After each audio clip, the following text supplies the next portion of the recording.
thank you for everything that you do. You've absolutely changed my life for the positive, and I just want to thank you. I was 29-year-old beta, living at home with my mom, and just was living in fear and doubt, and I couldn't hold down a job. And then I found you, and I started listening. I started just being more at peace, and I forgave my mom, and I forgave my father. And it's like right after that, everything just changed in my life, and I was able to get a good job, and I moved out, and I live on my own now, and everything has just changed. And I just want to say thank you, and I appreciate you for spreading that message. It really is a positive message. Amazing. That's good, man. I want people to know God loves us in ways that there are no words to express, because you have nothing to compare it to, right? Stay with the silent prayer. You haven't seen anything yet. It gets better. We have a counseling service, and I have to admit, thanks to God, it is the best counseling service on this side of heaven.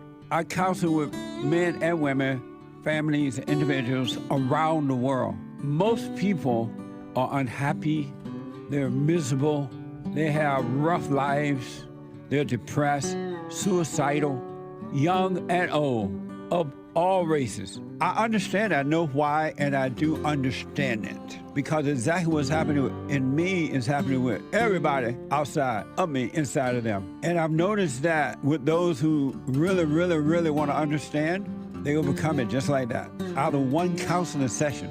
If you need counseling, you can go to rebuildingaman.com or call 800-411-2663. 800-411-BOND. Best counseling service on this side of heaven.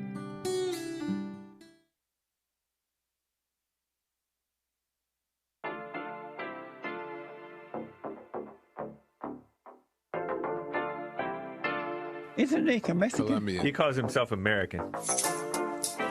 What is this? Anchor Baby. And in this corner, it's the American Anchor Baby. Daddy's home. That's an offensive term. People find that hurtful. You mean it's not politically correct? Excuse me. I'll use the word anchor baby. You know, he's an anchor baby in Canada. Tell him we still rolling with Trump, too. Anchor baby, the whole thing sounds horrific. You're just making it sound like immigrants are these horrific, greedy people. Ustedes pueden aceptar mi negocio o aceptar las consecuencias. Plata o plomo. So you would be considered white, in my opinion. You the blackest one in this room, I think so. And what happened was his mama got pregnant on the other side of the border, and then a few hours before, just before it was time for him to pop out, she jumped across the border and let him fall on America's soil. So he became the anchor baby. You don't call him the anchor baby for nothing. Amazing. We like this anchor baby, right?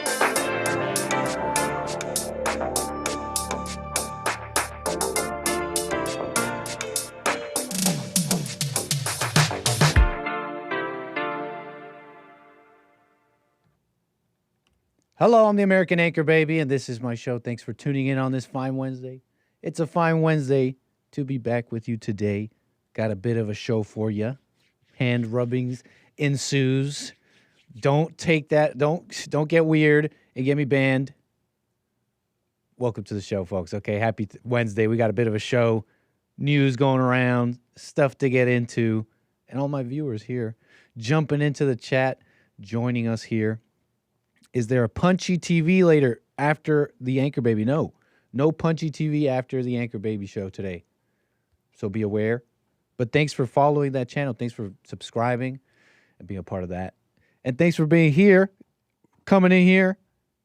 Rumble.com/American Anchor Baby, punchy.tv/Anchor Baby. And what's up, of course, my people here on YouTube. How you doing, everybody? We got to get into it here. But I want to welcome you.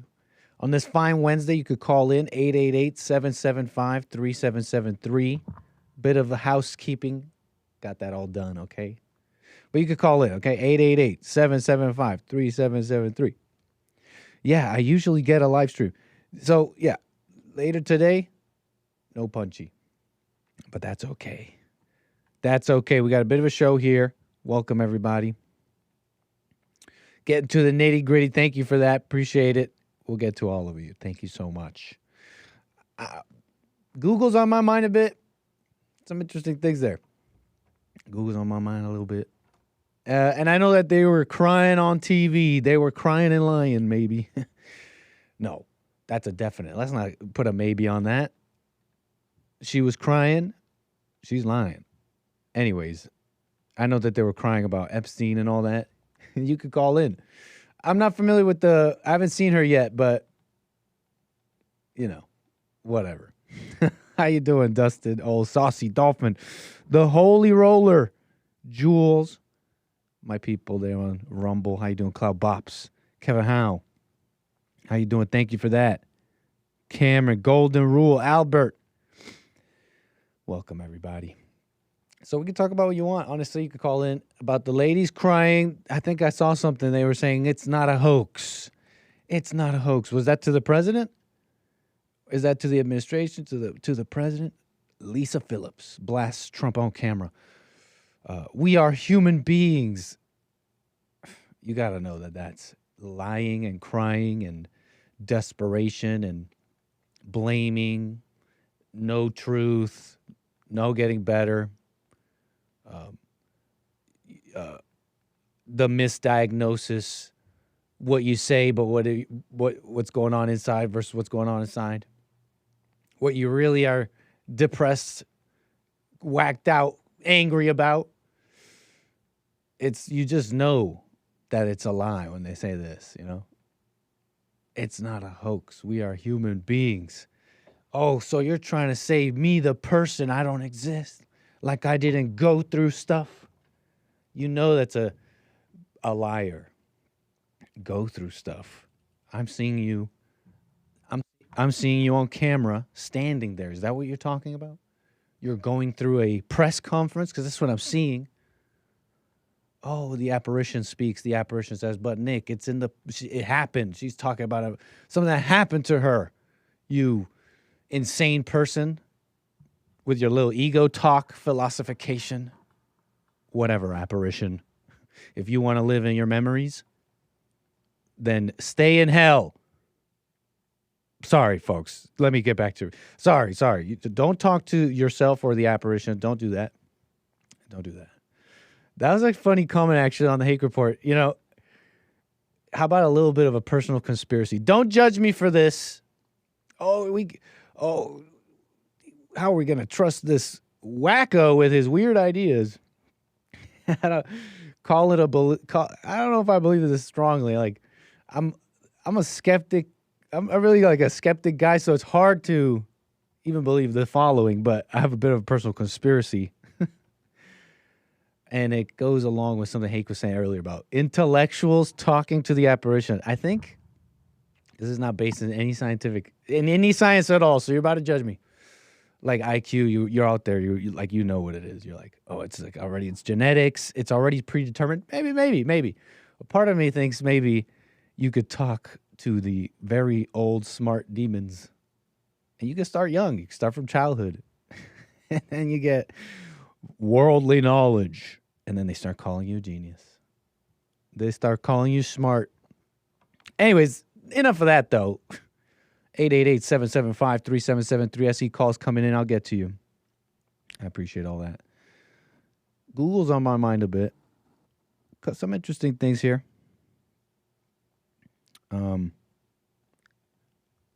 About Google. It was evil, I hear. Google, don't be evil. So there's this like monopoly thing, basically. They're saying it's wrong that Google holds a monopoly on search engines, on searching stuff like that. And they're alleging they used, I want to say illegal, but I'm not a lawyer, and I may be saying things a little bit legally funny here, but it was illicit in some way. It was going against an antitrust law, which is saying you can't have those kinds of business practices. And the kinds were basically shutting other competition out in unfair ways. And this does go back. This goes back a bit in this great country, the great founding. Because you hear about this, you read the headline, you don't know much. You're like, antitrust, what's an antitrust? And monopoly, should I care about that? Nick, what should I do? News, what should I do? Should I care about that? Put it like this. I mean, it's like all laws. It's man doing their best to hedge against chaos. And the smartest laws are like made by like people who really get that. Like put it like this. You go back as far as 1890. Okay, that's like almost 100 years later than the founding. Okay, maybe stuff was already getting crazy. But they're like, okay, Sherman Antitrust Act. We can't have conspiracies that restrain trade, and we need to ban monopolization. Could it be that, man, the Americans had lost by 1890 some way of fending for themselves? The individual is able to see a business, a product, etc., a service, and think to themselves, well, am I getting lied to? Am I getting a price that's wrong here? Am I getting, screwed over in some way? Because some will say, well, you need these, Nick. You need these, like the unions and all that. I wonder, did something happen right all the way to 1890? So you have to imagine that's like all laws. It's you're trying to hedge for something here. But, to make sense of this, I think you just have to look at who's doing it. Who's doing it? You got the government and you got these private companies. And they both got their stories. They're here for you. The government's got they pay lip service to say, oh, we got to protect the children. And, it's so wrong that this is happening. Some politicians, officials will say, well, it's wrong that these companies can control speech like that. And the Republicans are out there. They're like, we got to make it about free speech. Guys, it's wrong. Facebook, hey. But it's lip service. I'll explain that better in a moment.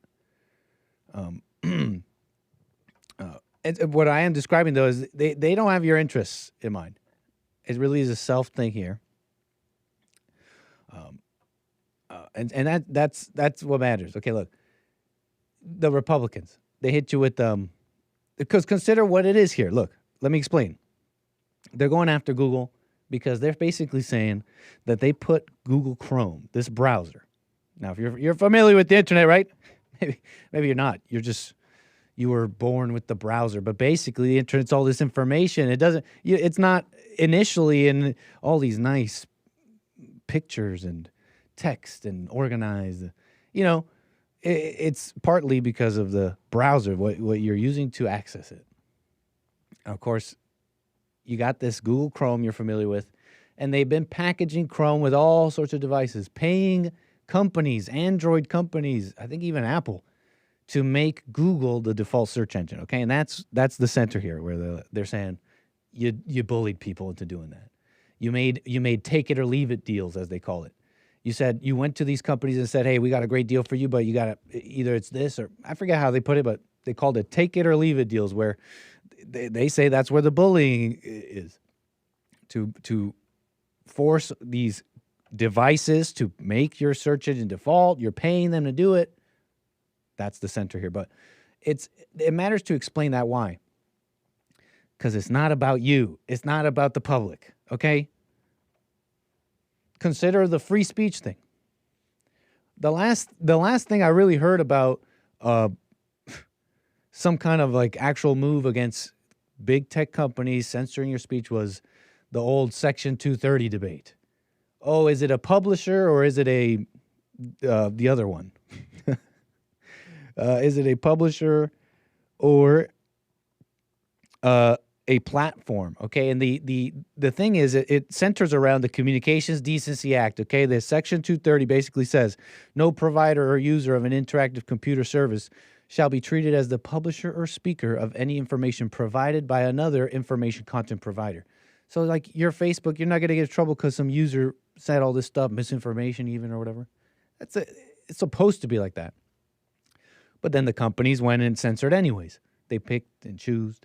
So the Republicans came out and said, well, if you're going to play around like that, maybe we should take away this protection, the Section 230 protection.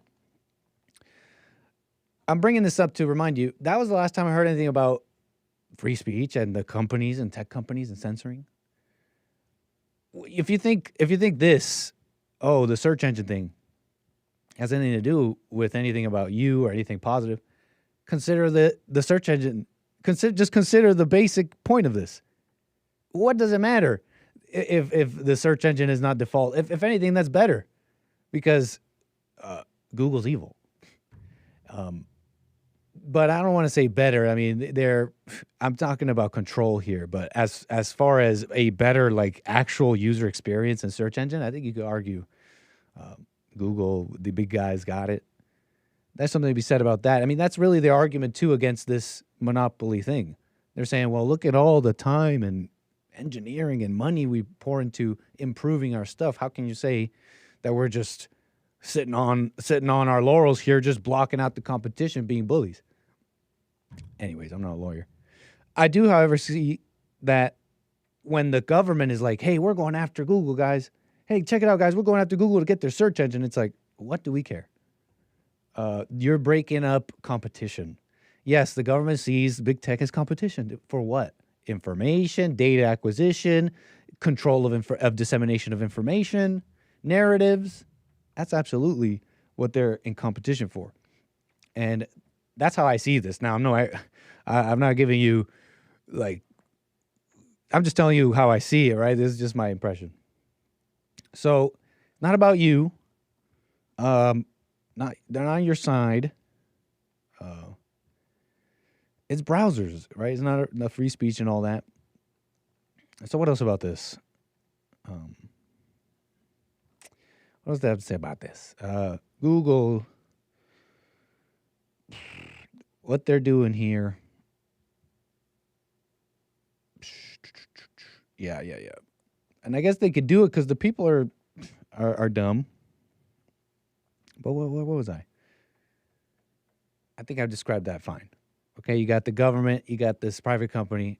They don't really care about you. And the minutia can go here or there. I swear I had something else about this. But anyways, I mean, they got this judge here. I heard he's not even born in America. Judge Amit. Where's his name? Judge Amit P. Mehta. Ah, yes. Very nice. Mujhe apane bete. Better learn Hindi. I'm so proud of you, son. I'm so proud of you. Mujhe apane. I'm so proud of you, son. What does this guy look like? Amit. Look, I want to say, actually, this is kind of funny. Hake was kind of saying, isn't the like CEO or something of Google Indian? And then this guy's Indian. And okay, some of you are like, that's a little lowbrow, don't you think? Don't you think you should be a little bit more sophisticated, huh? You're just gonna say that's really gonna go with? Oh, Indian and an Indian, huh? What's going on here, folks? I don't trust this. But I say to the apparition, to the anti-racist apparition, the apparition's anti-racist. I say to the apparition, that's totally fine in this day. In fact, that should be totally fine. Standard operating procedure in America. When thinking, hey, is something corrupt going on here? You got a deal, some law coming down, some judgment coming down or something, and you got two people and they're both Indian. A conflict of interest. It happens in America every day, all the time. Don't tell me I'm crazy, racist. Don't call it unsophisticated. I don't know where you're saying that from, Hake. Is that confirmed, or are you just asking questions? Is he saying it's basically a Google-owned judge? I think he's just asking questions in pure ignorance because I don't know. I don't know. But anyways, thank you to Ken Sam. Calls coming in. I want to get to you. Thank you so much. 888-775-3773. What else do I want to say about this? It's gone. Who cares? We'll get back to it if I have to. Amazing. Google. This is my ego, folks, when I can't drop it. browsers. They're saying this is a first of its kind of thing. Like, whoa, big tech, the internet world, with a first of its kind monopoly ruling. What are they going to do with the monopolies? Oh, by the way, what ended up happening to Google? They're not losing. They were trying to sell off Chrome and a number of things, basically, and break up Google by selling Chrome. That's what they were writing.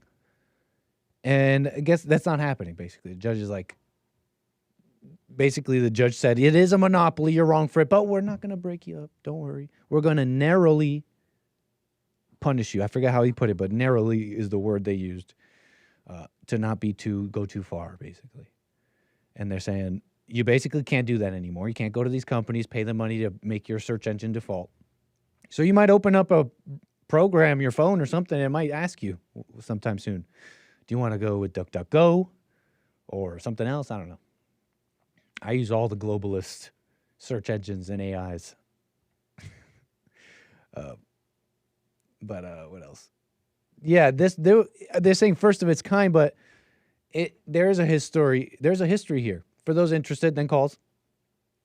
Microsoft. This goes back some years back, when Internet Explorer was when Netscape was still a thing. What was I on? Like, I remember being quite young, getting on the computer right away, learning everything.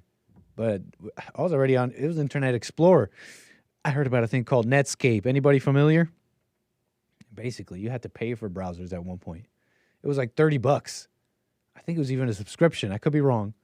But you had to pay for this software so you could browse the worldwide internet. The World Wide Web, which I heard is different than the internet. You could browse the internet. Wow. And that was, I guess, booming time and all that. And then Internet Explorer comes around and starts Microsoft's thing, and they start putting Internet Explorer default on every machine. They start paying off other companies saying, hey, make Internet Explorer default. And they got hit with the antitrust thing, basically. So it's like this again. Not about us. It's just business and fighting power, control. Anyways, we got a first-time caller. And I appreciate you holding, sir. We got Derek. What is that? Is this Hawaii? Yes, sir. What's up? Thank you, Derek. I appreciate your call, man. First-time caller. Welcome. Oh, thank you. I'm just listening to your show, and I just, you're talking about government control and everything. There is a big corruption out here in Hawaii, and the politics out here is real blue Democrat. I just want to know, how can we switch this game? Or, the people out here in Hawaii, they're reaching, they're doing everything they can to, settle these unnormal things. So I just wanted to hear your opinion on the matter. Well, thanks, Derek. Awesome, from Hawaii. Does Hawaii include like multiple islands? I'm ignorant. Sorry. Yeah, there's a 7-island chain from Kauai all the way to Big Island. Oh, cool. And which one, if you don't want to say, don't divulge too much information here, but I am interested. Like, you're saying you're on one of these islands. You're born and raised there? Yes, I'm born and raised on Oahu. Oahu, that's cool. Shout out from Oahu. And yes, and you're telling me Democrats are settling in weird things. How did you describe it? Yeah, it's real corrupt out here with the Democrats in office. I could say the same thing if a Republican was in office out here in Hawaii. Voting these and these people that are voted into office out here in Hawaii, none of them are born and raised out here. Like our current governor, Josh Green, he's setting all of these new policies and laws, and local people cannot keep up with these types of taxes. You know, a lot of us are moving out of the state, and more foreigners are coming into the island. Really? So, Hawaii's got foreigners? They got like foreigners, immigrants kind of thing going on? Like what kind? Yeah, like Somalia? Like what do you mean? Yeah, we got plenty of that. We got Indian people, we got Mexican people, you know, whites, blacks. We got all of the Asian category out here. Would you say those whites, blacks are foreigners too? Because you're in Hawaii. Are you like is there like a native people and all that?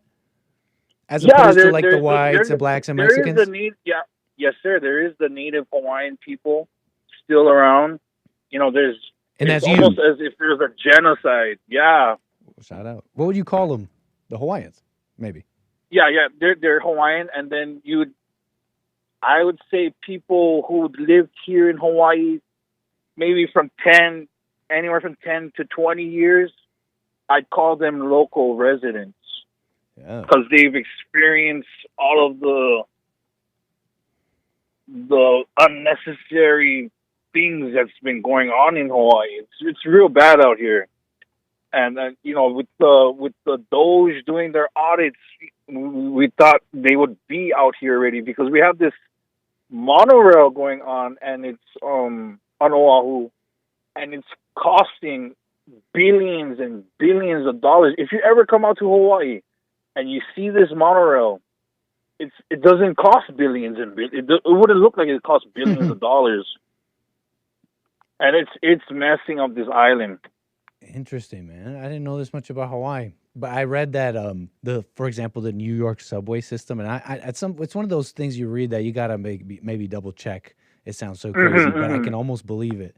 That they built it in just a number of years, less than 10, I think, and we're talking the whole system. And then to add one single line just recently in the past 20 years, maybe, one line with like 6 stops, it took them something like 27 years, something crazy. It's something crazy.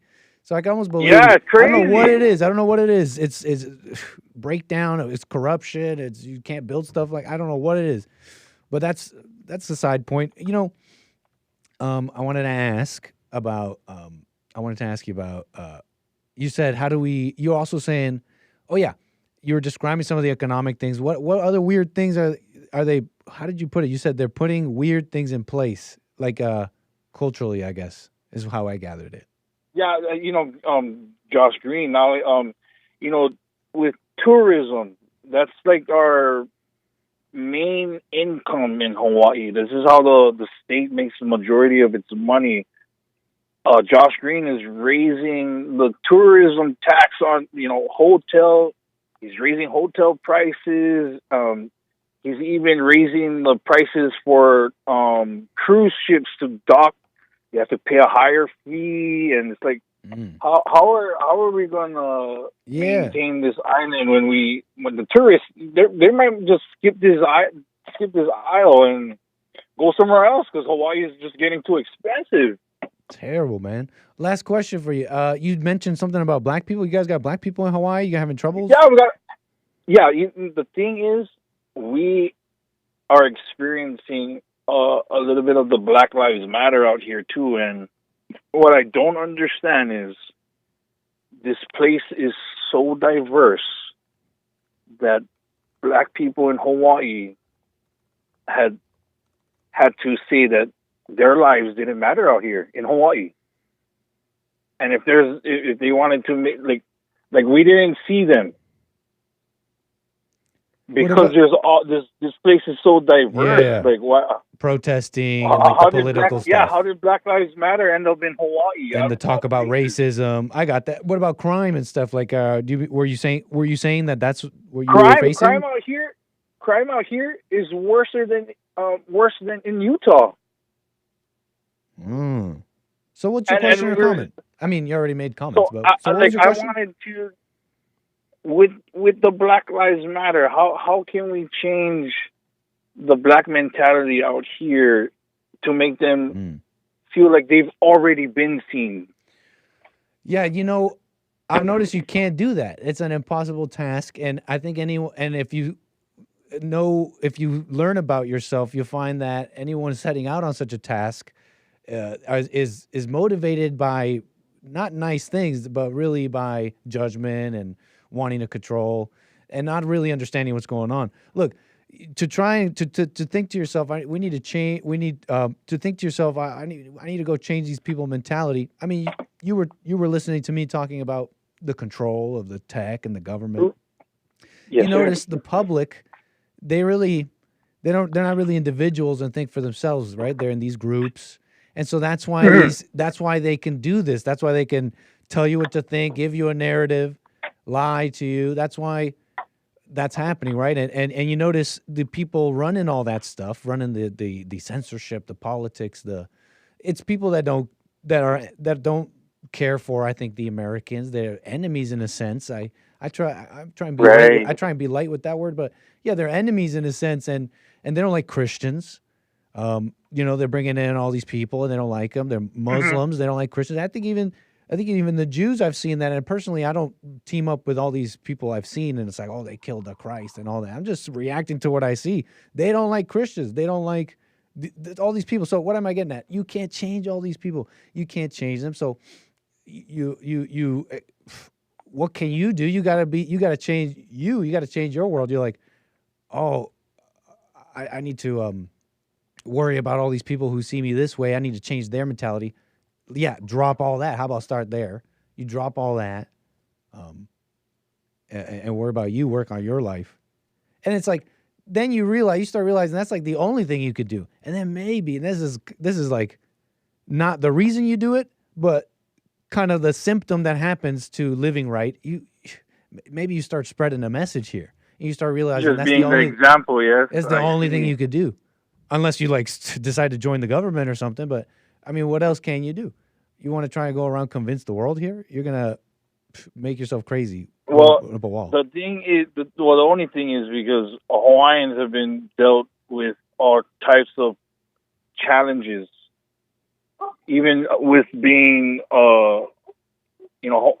Hawaiians in Hawaii cannot even own land because they have to be a certain percentage of Hawaiian. Wait, say that again?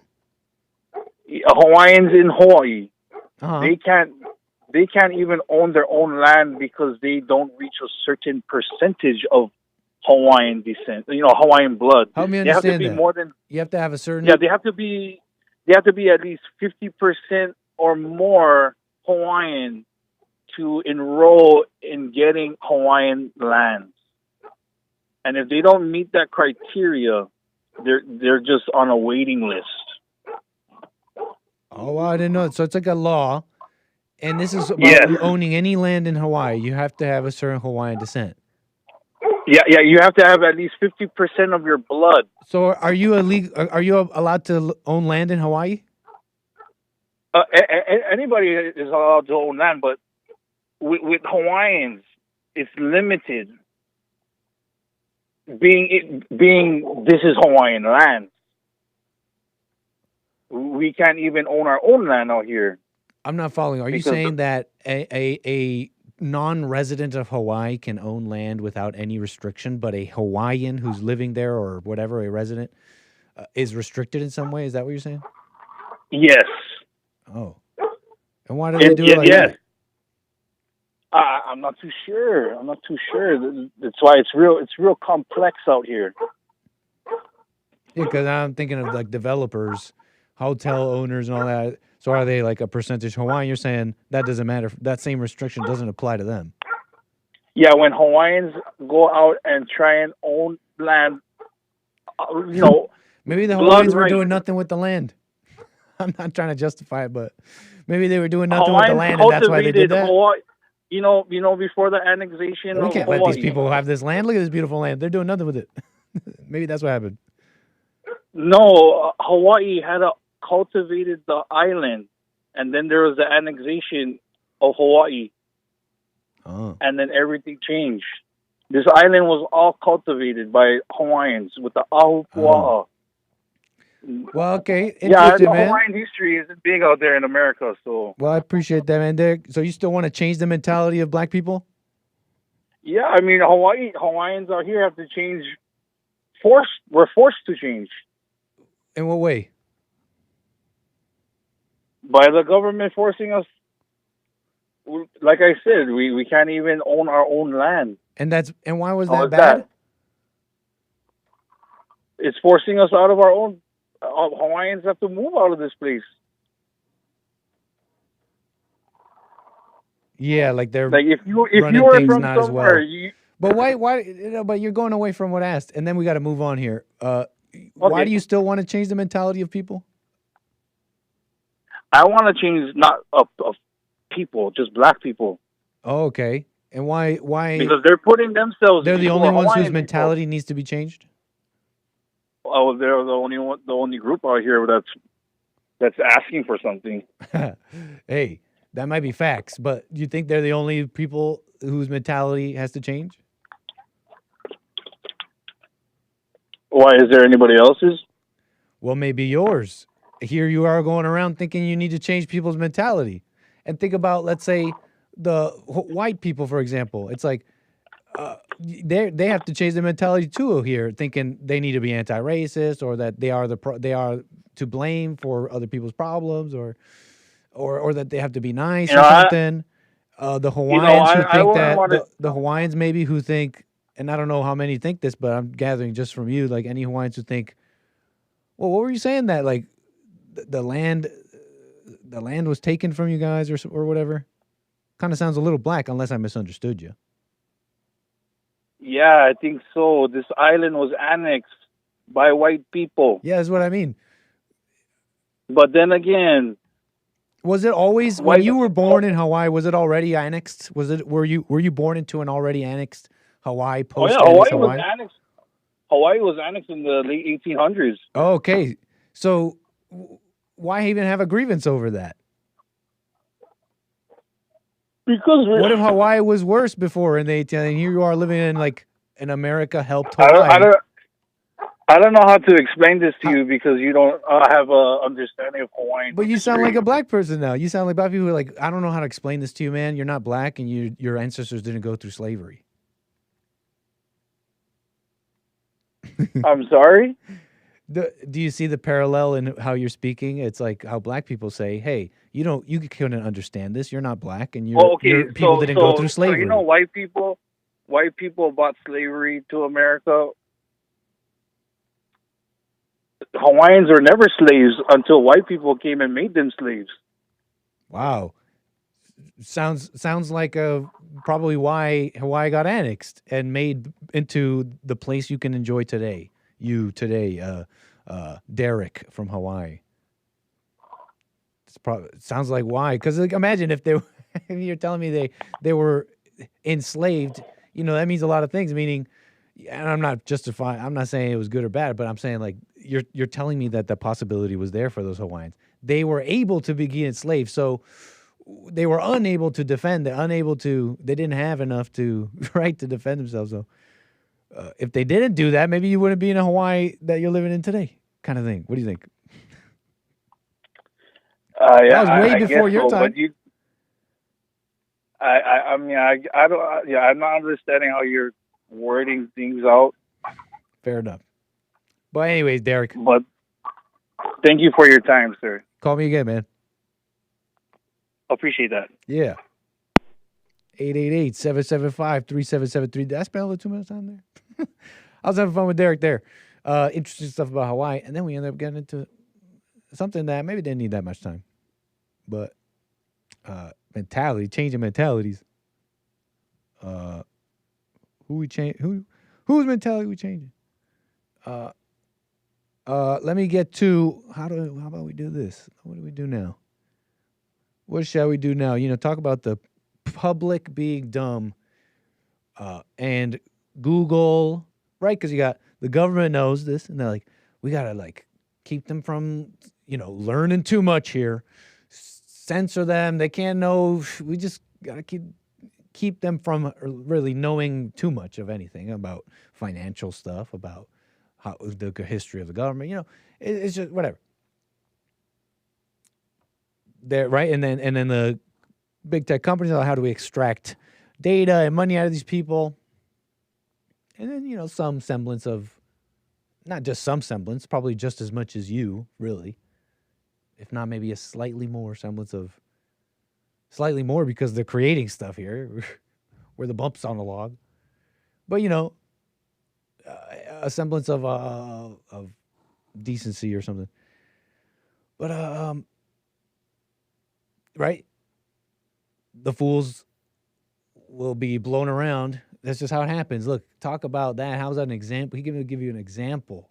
Let me give you an example. Chicago. We'll get to calls. Back to calls. 888-775-3773. Yeah, this is a, what do you call this? A national emergency. And the emergency is what? The emergency is people wake up and become an individual because it's like fire everywhere, right? Sinking ship, so to speak. But that ship is like, you know, these worldly things, governance, cities, and it's like that matters. We want to live in a place that's nice. But you got to be aware that guess who's running those ships? I mean, it's this guy yelling, "We will defend this city." Look, just listen to this guy. But he's literally yelling. People are cheering, and he's like, "Are you prepared to defend this land?" Yeah, where they kill indiscriminately every weekend, and all of a sudden he stands up. He's like, "It's time to defend this land." Are you prepared to defend this land that was built by slaves, a land that was built by indigenous people, a land that is built by workers? Are you prepared to defend this land? This guy literally hates all those people. He literally hates all those people he mentioned. Goes up on stage, says, "I love you," and then turns around, pocket, this is maybe more metaphorical, pockets some money and laughs to himself while he's eating shrimp. Okay? The people united will always prevail. I need you all to stand firm, to stand strong. If this president decides to continue to break this Constitution oath, are you prepared? Huh? Oh, that was it? He's got to break the Constitution. What's this guy doing? Actually dealing with crime? What? This guy's insane. Of course, they have to run this little game, grift here, whatever. They got to run their cover here, him and Governor Pritzker, because, you know, then it would be an admittance of guilt, essentially. It would be saying, yes, we have failed in this way. But, you know, it goes far beyond Brandon Johnson, Pritzker. Put it like this. I mean, I think it's just like a societal, across the board, I don't know what it is, a sigh, a groan. And I'm not asking you to pick yourselves up and do the work again. But what am I getting at?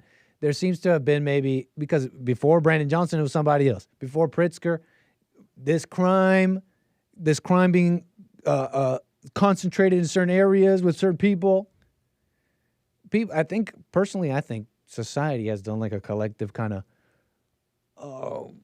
we don't know how to like change them, right? They think it's like the right thing to do, the loving thing to do. We got to change these people. Something is happening here where they're ending up like this. And then they couldn't, and they still haven't been able to. And so to bring in the police and deal with crime and all that would be to unfairly, right? Because you haven't fixed them yet. It would be unfair. It'd be like bringing down the hard boot on these poor people who you just have to fix. And I'm thinking it's just kind of like this ongoing kind of collective. We're kind of stuck in that conversation. Like, I don't know, we gotta like help fix them, and something's going on here, and that's why you can't bring it in the go hard.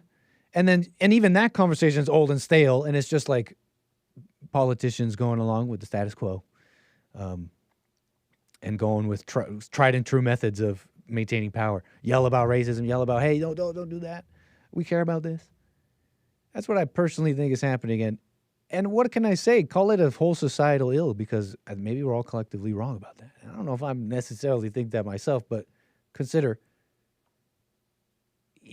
I wonder if there was a time, if there were men, if there was a time, if there was an America where they didn't think like that. They just simply didn't think, well, we have to fix them. No, we just have to enforce the law. It might hurt, it might do this, but that is not the responsibility here. Of whoever we're talking about here, the police, the people in charge. I think maybe I wonder if there was a time when they didn't think quite like that. Because with that, you understand, if we all have adopted this thought, then there's no fixing it. There's no fixing it. And every generation, it gets harder and more evil to say the truth. No, you just got to put the cops there, and the criminals and the homeless, they'll get, right, whatever happens to them through the law or whatever, and then, right, and then, let's see what happens there. Not, you can't bring them in because we got to fix them first. It would be mean to do that. You get it? So that's just my personal thing on that. Personal thoughts on all that mess with these, back-to-back politicians lying to the public about why they won't fix crime. They don't want to. So, a hostage to the system. Interesting. Fish fanatic. Thank you for that. I want to get to white immigrants built Chicago, by the way. Dummy, says Cameron. I think he's talking to Brandon Johnson here. Incredible. Thank you, mods. Very cool.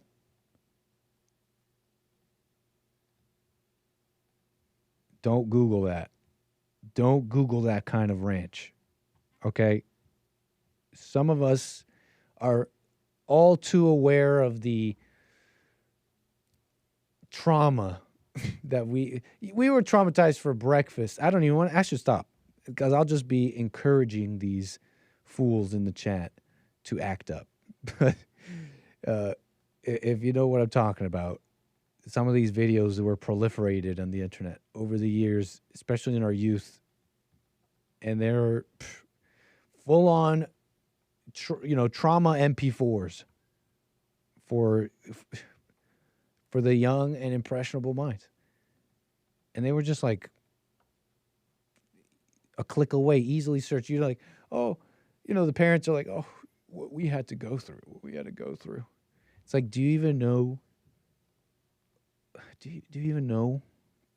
Do you even know what a lemon party is? Okay, look, I'm sorry I even had to say it. Let's move on.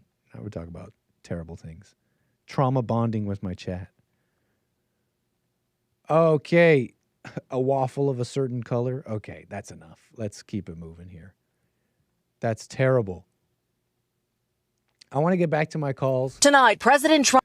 I know I had this. Trump ramping up pressure to send troops to Chicago in what he says is an ongoing federal crackdown on crime. This ahead of anticipated. The deets on this, though, if you want to know, basically, it's a little bit different than D.C. I mean, you had Trump come. What happened in D.C., basically? You had. It was like a multi-pronged effort here with the National Guard, but also the Metropolitan D.C. Police. And here's the thing. Trump has a different authority with the police and a different authority over even Mayor Muriel Bowser of D.C. She doesn't have the same veto authority as AP News calls it, like Trump has over the Metropolitan D.C. Police, for example. He can basically, I forget exactly what he could do, but he has quite a lot of power. Now, he can't do the same with the Chicago police. Brandon Johnson coming out explicitly saying, I've instructed the Chicago police to not work with, federal agents and agencies and all that. And the idea is to bring the National Guard, and they're saying explicitly it's to help with crime and handle crime, but you got a bit of a different thing here because now you're dealing with a state. What jurisdiction does Trump have? How far does this go? It all remains to be seen. Personally, I think it's putting fire on this target. Who has done that? I've never seen it personally. I've literally never seen it. This is all new to me. An actual mayor dealing with the president say, hey, fix the crime or we're going to do it. So I'll tell you that. How will it end up? I don't know. But you're dealing with a state here. And we'll watch that, okay? We're monitoring the situation. Let's get to Charlie, Washington. I appreciate your call. You're on the air. Charlie on the air. How you doing? Hey, Nick. This is Charlie. Yep. I You're coming a little scratchy and broken up. Are you in a bad area or on speaker?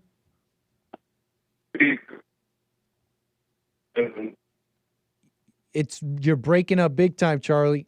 First time caller on my show. Now? Oh, there you go. Thank you, Charlie. Is that better? A lot better. First time caller, Washington, man. Thanks. Yeah. Well, this is actually Charlie from Georgia. I'm standing in Washington right now. Ah, gotcha.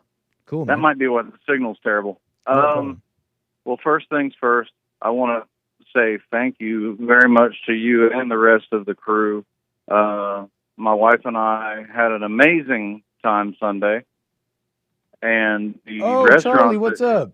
Yeah, I totally remember you, man. And the restaurant that you and Doug suggested was absolutely fire. Oh yeah, it was amazing. Tell me you went to Sonora Town. Yep. Oh, yeah, we did, and then we thoroughly enjoyed it. And before this weekend, we had no desire to go to LA because of obvious reasons. But man, we've already been talking about, okay, now next time we go. But next time. Yep. So it was nice. I like California. I fell in love with California. Yeah, it was beautiful. And you were talking a bit about DC. I just drove all the way through, kind of driving around, went down by Washington Monument and stuff like that, and then took a whole bunch of surface streets to get back to this hotel. And you know the meter of how rough a neighborhood is. If you see elderly white women or young white women walking by themselves, then it's probably okay. That's a good metric. I'm gonna save that one. I haven't seen, like, there's construction going on in a lot of places. It's like any big city. I have seen some police vehicles, but and possibly, it's a case of me just going to the touristy areas. But, I don't know what these areas looked like a couple weeks ago, but it looks like it's hopping, and mostly with tourism and just people out enjoying the weather. So I hope that the efforts cleaned everything up before our visit. Very cool. But that video clip you played while I was on hold with Brandon Johnson. So the thing that gets me is he talks about how arresting criminals doesn't reduce the crime rate. Okay, that's a ridiculous statement. Secondly, the next thing out of his mouth, he talks about how he raised the number of police and it got all these guns off the streets. But at the same time, he doesn't want the president to bring more law enforcement to the city. So those three statements all contradict each other. And it's like, I want to be the one to fix it. I don't want the president to have to get the credit. And then when something screws up because of the way I undercut it, I want the president to take the blame. Yeah, man. That whole gaslighting mentality is just death. It's absolute death. And I don't know. I've been trying to, put some distance, mentally between stuff like that, because, I live in South Georgia. I don't have any real effect on Chicago. I don't have any real effect on any of these, blue cities. But the only thing I can do is vote with my dollar.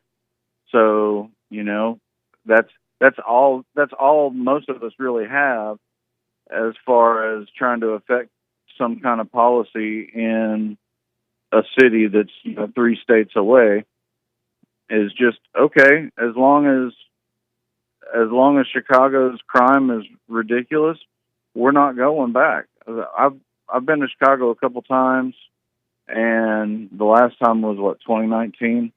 I have no desire to go back. I still don't have a desire to go to New York City.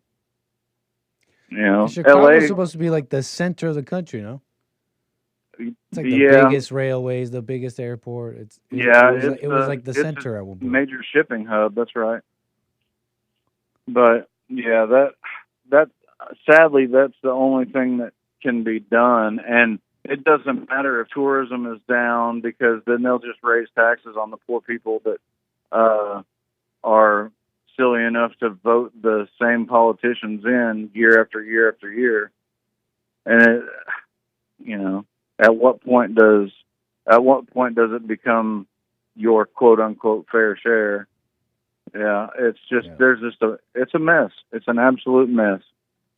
But yeah, that whole I'm going to take 3 different positions and all of them have to be contradictory is ridiculous.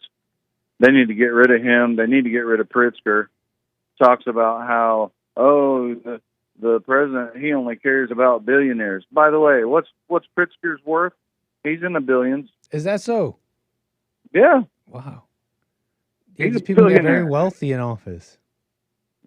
Yeah, he's extremely wealthy. But yeah, that was basically it. Yeah, it brings into question the whole thing. I mean, I've heard over the years they want to keep the crime. They want to keep the crime, but it took the will of this one, of Trump, someone with enough will, because you could say it, lip service. I mean, that's what they've been doing, right? Even Republicans for decades. And you got one guy who actually wants to do it, doing the tough thing that's going to get, him a lot of heat, but he's standing up to the heat.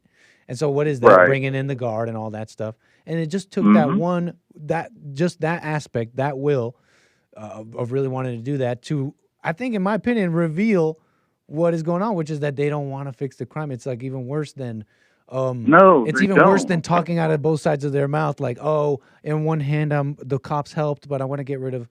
I'm not letting Trump come in. It's like worse than that. It's to hide the true intention, which is no desire to actually clean things up. No, because if you can't be part of the solution, there's a great deal of money to be made in prolonging the problem. Fair enough, man. I think that's a good summary, Charlie. That touches on the crime. It touches on health care. It touches on all kinds of different things. If you can't be part of the solution, there's a great deal of money to be made in prolonging the problem. Like was talked about in church, talking about doctors wanting to keep people coming back to them. If you can't cure the disease, there's a lot more money to be made in maintaining said disease. Look at diabetes, insulin sales. When's the last time you heard about anything about a cure for diabetes? You don't. You just they help you manage it. Fascinating, man. Yeah, I didn't think about some of those things. But I do remember the thing on mental health. That is so true. Yeah. They keep that going by merely repeating these symptoms, by merely telling people, hey, obsess over this and that, and then just like grabbing a couple of these symptoms and drawing a little chalk around them. It's like, are you creating a new being? It's super satanic, as some might say. Yeah. Sir, I appreciate your call. I gotta run, bro. I just absolutely cannot thank y'all enough. Like I said, we had a great time. Everyone was an absolute joy to interact with, and we talked about all of y'all all the way back to Las Vegas Sunday night. It was a pleasure meeting you too, and wishing you and your wife well. Thank you very much, and you be as well as also. Cool, man. Call me again. All right, later, bro. 888-775-3773. Amazing. Let's see here. Let's get to... Wait, hold on. Let's see. Hold on. What are the people saying? BuyMeACoffee.com/anchorbaby. Thank you for that. We'll get to all of you. Thank you, rumble.com/AmericanAnchorBaby. Sorry, I'm laughing because should I do this ad? Should I do this ad for 32 cents? Rumble, or should I be a little bit less judgmental? You start small, right? You start small. Let me not even speak on this. It's an offering I'm being given. Rumble's got this new thing. You start your stream here. Also, by the way, just read this. Read this here. Read this little thing here. And I don't know. Let me just stop.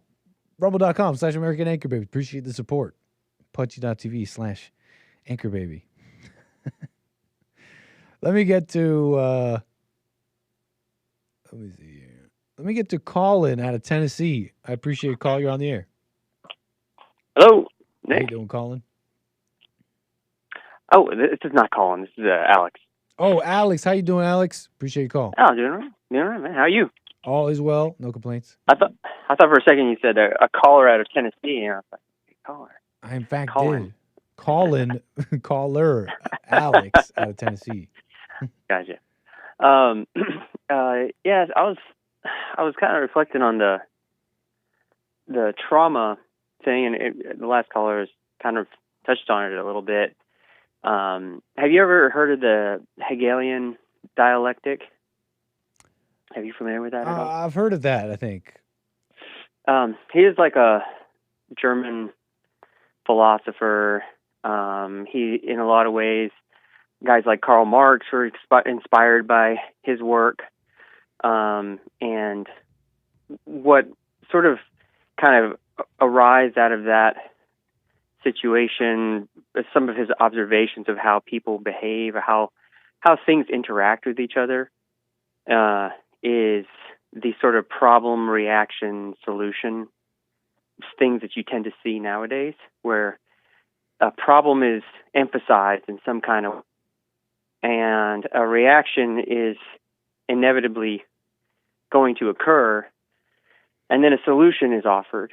And oftentimes these things are contrived because of their reliable trajectory of results. Does that make sense?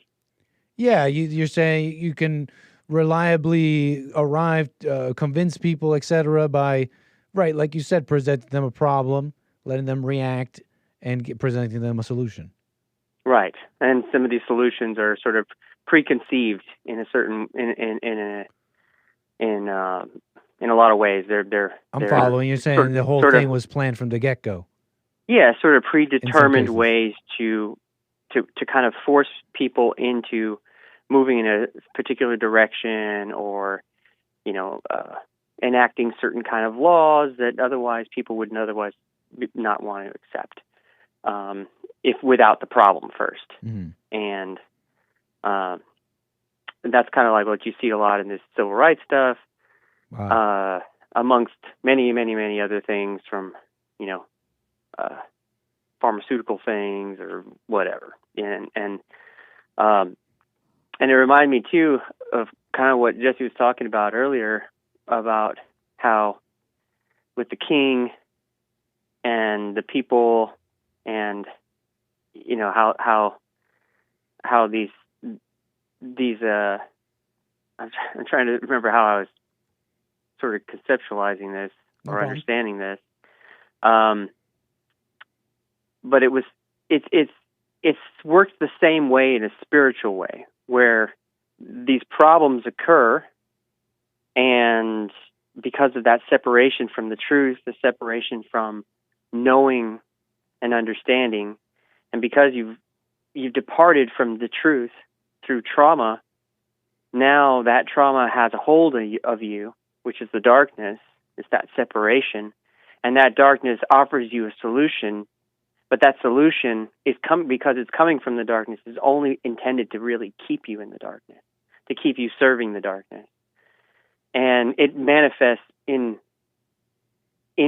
macro ways or in micro ways, in all kinds of ways, in ways that are just between you and your thoughts and your imagination, or in the thoughts and imaginations of others being projected on the world, and as they see it, because it's not coming from the light at all.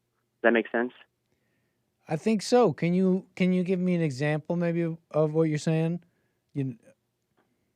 Well, it's sort of like when someone is traumatized in some kind of way, like by a parent or a relative, and in order to cope with that trauma, people retreat. They retreat into their imaginations. They retreat into a way of trying to understand something that has no real rational reason to exist. It's something that is born completely out of the darkness, out of error. Oh, and I think I understand. And as a result, you're trying to justify this thing, but there's no way to. So the trauma causes you to retreat because you have no answers, and everybody who you turn to is also in the dark. And so there's very few people who are going to point the way, and most people never meet anybody who can point the way out of the darkness. And so, at least for the majority of their lives, or up to a certain point.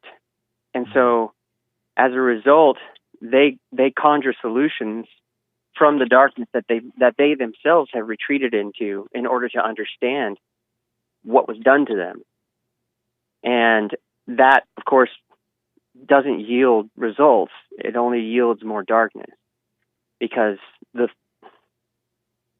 fruit of that tree is just pure poison from top to bottom. I think I understand, and in this general sense that we're speaking, the way of the truth, the way out, or being pointed that way you're describing, I think is the way is out of the mind, the pitfalls of the mind when you assume things and these assumptions that come from these traumas and preconceptions. I'm remembering, and tell me if we're on the same page here with this following example. I was thinking of, you made me think of a caller who was on the Hake Report earlier, a young guy, I think, and he was interesting. He was describing, talk about something that Jesse was saying about demons and minds and thoughts. And he's saying he didn't believe in demons. He didn't believe in demons, that Christianity was dumb. And not that Jesus was dumb or that God didn't exist, but he was saying, like, yeah, demons, it's not demons, it's archetypes. He used a more worldly kind of psychological term, so to speak, right? They're Jungian archetypes, he said. And but Jung is a scammer anyways, right? And Higgs talked to him further, and he reveals, some of his growing up life and how he judged, and how he had like parents that were, family members that were atheists that he kind of judged, and it sounded like he grew up trying to convince his father partly about some things, and so he decided to adopt more secular words to try and convince atheists at large and say it's not demons, it's archetypes. But really, where's the truth in any of that? It's all just trying to dress something up to try and convince somebody. There's nothing about truth there. I don't know. Are we on the same page with that? Yeah, and what's in the word anyways? I mean, like, you call it whatever you want. It's still evil. Whether it's a evil archetype or a demon or But the reason whatever, he chose the word is what I'm referring to. His reasoning for choosing this word or that word had nothing to do with like truth. It was like trauma and previous conceptions and all that. Yeah, is that kind of what you're saying? Yeah. Well, in other words, it's all the Hegelian dialectic going on inside of us. It's all the. Well, I mean that. See, this is. The Hegelian thing is more of just, it's about relationships. It's about what he emphasizes was that the relationship between one thing and another thing is as real as the things itself, which isn't entirely true, because what at least it doesn't seem to me that's entirely true, because there is a relative relationship between things that links them in that particular moment, but that doesn't necessarily mean that thing exists, because it's born it can be born out of all kinds of things. It's not actually born of the truth. It's born of this conflict that arises between two different entities. And because now you have this conflict, that all the sons and daughters of that conflict are sons and daughters of the lie. They're sons and daughters of evil. And so they can't help but degrade further and further, especially if that is the mode of operations with which governments or institutions or businesses use to carry out their activities. Does that make sense? I'm following you somewhat. I gather that in some ways, I bet you that's all we have to go on, in a sense. We've forgotten that somewhere, and all we have is this conflict, this conversation, the debate, the ongoing debate, and it's like that's all we have to, right? Whether it's whatever, abortion, etc. What was the truth from the get-go? I don't know. So this was all a man. His name is Hegel. This was his name's Hegel. A German. Friedrich Hegel, German guy from 1800s. He was he a Christian? I doubt it. I'm not sure, but I highly doubt it. It is Wilhelm Friedrich Hegel. Yeah, and Marx, Karl Marx was a fan of his work, and he used a lot of some of the ideas that he came up with in the implementation of the communist kind of way of operating and subjugating the population. Well, interesting, man. Yeah. I appreciate this. Yeah. I welcome this info. Thanks for your call, Alex. Anything else you want to say on this? I still want to get to the sleep paralysis thing. Yeah. Oh, that's right. You mentioned that. Wanted to get to that. Yeah. Hey, you said you also needed like time though on that? No. Well, I mean, I don't know. I don't know if I need time. I mean, it's a deep subject. But I don't know. I don't know how deep. You got time this week to call me again? Yeah, I'll call you another time. I know you got other people on the line. So, yeah. Thanks, Alex. Appreciate that. Call me again, man. All right. See you, Nick. Have a good one. All right. 888-775-3773. Got a little sleep paralysis in the back pocket coming your way. We put that. We set the time capsule. It'll open one day, and we'll be like, "Oh yeah, that's right. I remember when we did that. We asked Alex, and here he is telling us about sleep paralysis." Yeah. Okay. Psychology, all your little philosophications. Okay, chat. Enough out of you.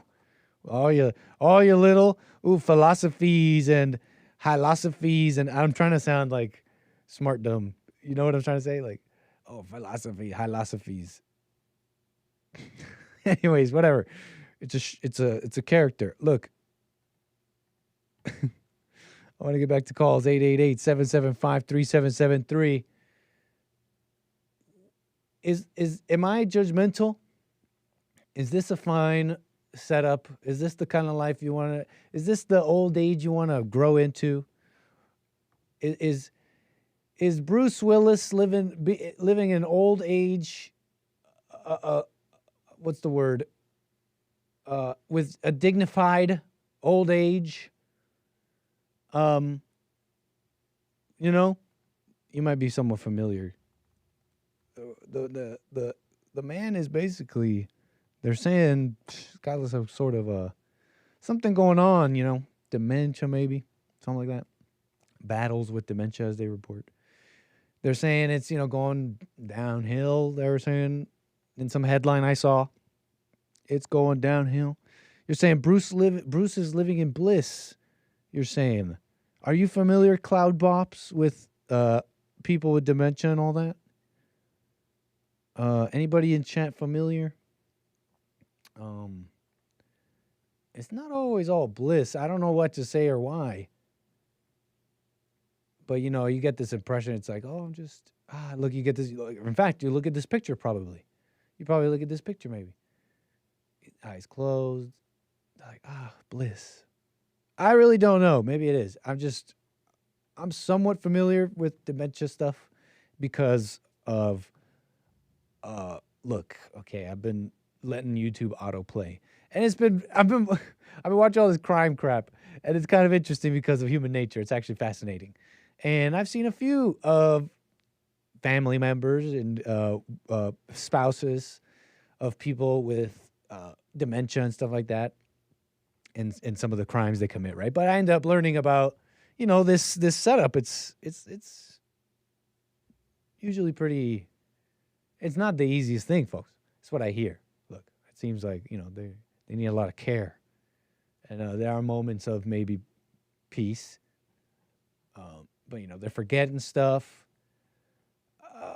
Look, this guy, I'm somewhat familiar, Bruce, right? Bruce Willis had that wife, Demi. And he had like a whole bunch of kids. Did he make kids with the second woman? Bruce Willis. He married again, right? Emma Willis. Emma. I wonder if he had kids with all of them. Did Brucey.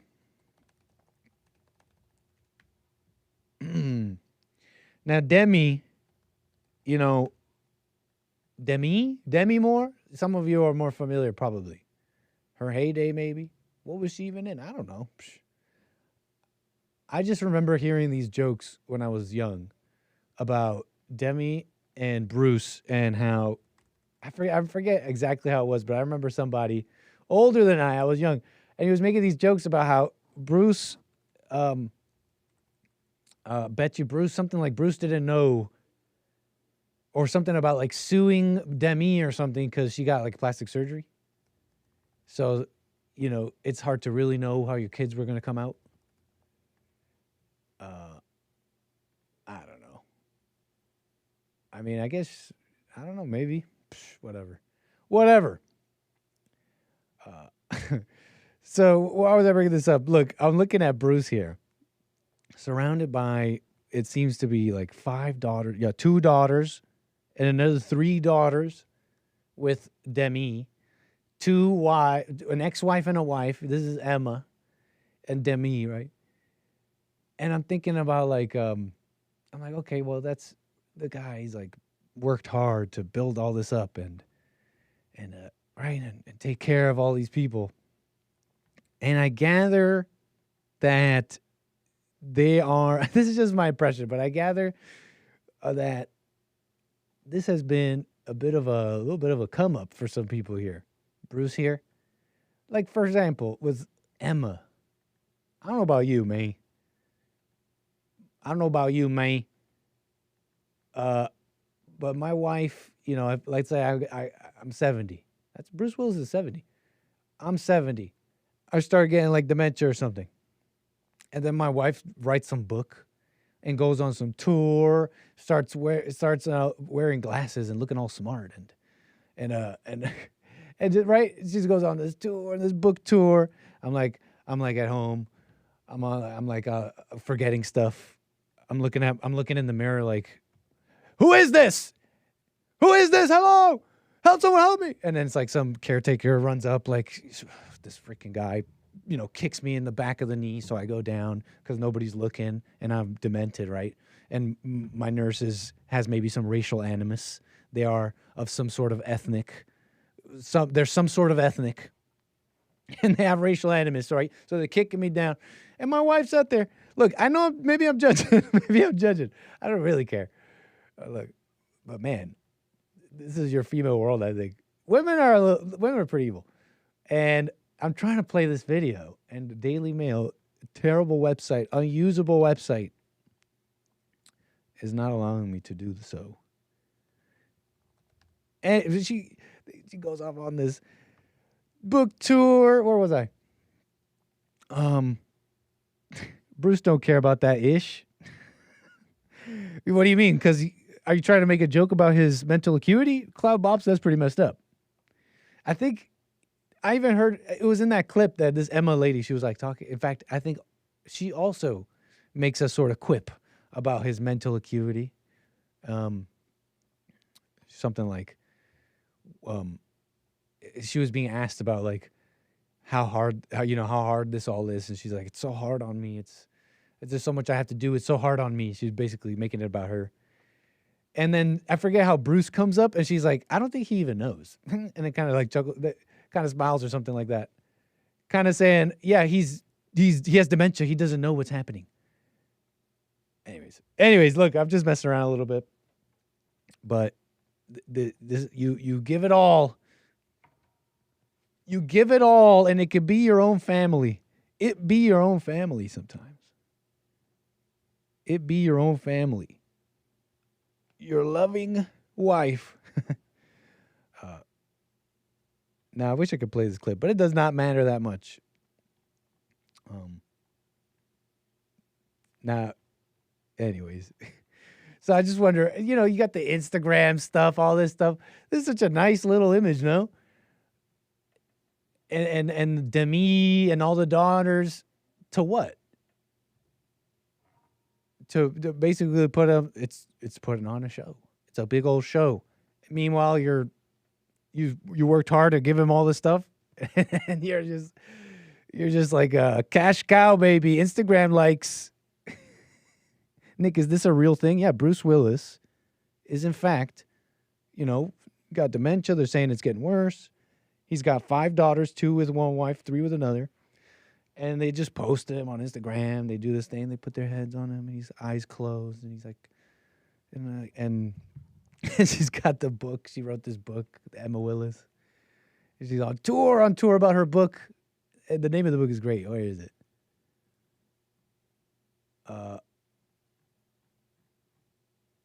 Where is it? And she's being interviewed by another woman on ABC, Diane Sawyer. It's like, the women and how hard this is. It's like, no wonder America's mentally ill. When you look, if you could see them just talk to each other, you realize, wow, no wonder America is mentally ill and raising deranged shooters and thugs in the streets and young 8-year-olds in Chicago and transgender / whatever, all sorts of stuff in the schools. No wonder people are sick and mentally ill, and that's a huge industry. When you look at these two women going like, and so why was so hard about this? It's just so hard about me, and just all this emotion and crap. But whatever. Come on, give me the book name. I just want the book name. We can move on. Emma Willis, book.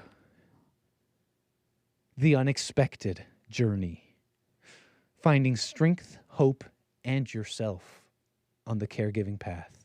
As she keeps calling herself a caregiver, as she keeps making this thing about caregivers and how we are caregivers and nobody understands a caregiver's journey and the caregivers, and people stop judging the caregivers, and let me tell you about how caregivers are. You know that they're making stuff up. You know that they're drawing a little chalk line around some things they like and creating an identity. That's sick in the head. Sick. Talk about sick. Anyways, that's what I was looking at. And looking at this too, for me, it's a bit of like, this is a little slice of female, right? Gynocracy future. We're already in it. So yeah. Shout out Bruce Willis. Wishing you well, sir. I have no idea what that is like. And that's different. Is that different than Alzheimer's, right? Alzheimer's is like, anyway, that's different, right? That's why they call it different things. I'm not a doctor. Let's keep it moving here. 888-775-3773. I want to get to Rick out of Hampton, Virginia. Sir, appreciate your call. You're on the air. What's up, Nick? What's going on with you? Hey, Rick. All is well. Man, oh, man. You know what kills me, man?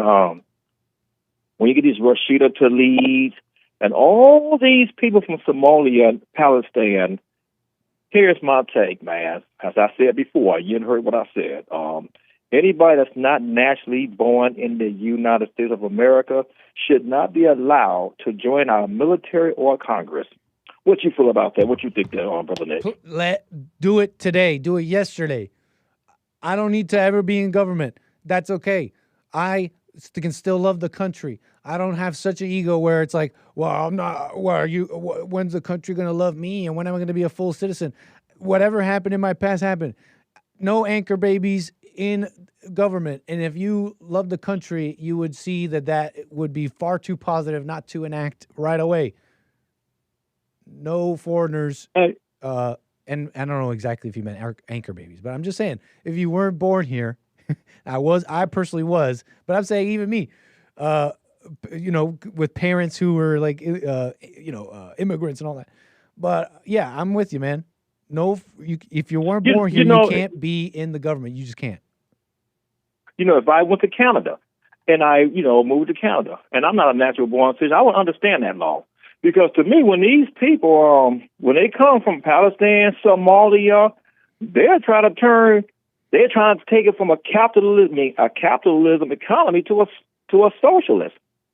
If that works, why didn't they stay in their country and then stay there and make a difference? So true, man. You know, they don't I mean, care like, about making okay. a difference. Well, you know, I think why they want to come over here for, because you make more money being a government. And so, and a socialist government, you ain't making that much money. Yep. Everybody wants their piece of the pie here in America, and people are getting hip on how to do it. Yeah. They want, to me, they want to come over here. And like I said, you can thank Democrats, liberal whites, liberal blacks, all the liberals that bring them over here. And, you know, when they come over here with the ideas, it seems like people don't have a clue what socialism is. They don't have a clue, man. Fair enough, Rick. And to us apply to them. See, when you're receiving for socialism, like for example, when you're getting free education, you don't see it right there and then. By the time you get your profession and you want to go and really make a living for yourself, when you find out how much the government pay you, how much you can charge, that's when you're going to blow a gasket. Right. You know, you go to school all these years to be a dentist. Okay, the government pays for it. We pay for Nick to go to school to be a dentist. Then all of a sudden, Nick graduates, top his class. He's ready to go into the field running. And then I'm going to say the most you can charge for anything is $30. Why would I want to be a dentist? Might as well just... Exactly. And that's why so many of them, when they do get their degrees, they come over here. Same with Africa. I was in Florida last year, and I met a young lady that went and got her doctor's degree. She was a doctor, and she came here to be a doctor because Cuba's communism. Yeah, man. Why would I want to be just give me whatever job at that point. I don't want to educate myself or train myself to anything. Exactly. Look at Venezuela, man. They probably have the most oil on the Western Hemisphere. Oil-rich country. You go, Chavez got in there and turned it to a socialist country where the government owns everything. And now look at the country now. Mm-hmm. If you want to know how socialism works, just look at all these countries that are socialist countries, and look at them. And just about every last one of those citizens are trying to get here. Now, if that don't wake you up, man, nothing will. That's so true, Rick. If that won't wake you up, I mean, you got a person who's telling you explicitly, this is the part that gets me, that explicitly telling you, I'm here in government, and people like me are in this government, and because we have this global intifada that's been going on decades, and we're not going anywhere, we're in Congress.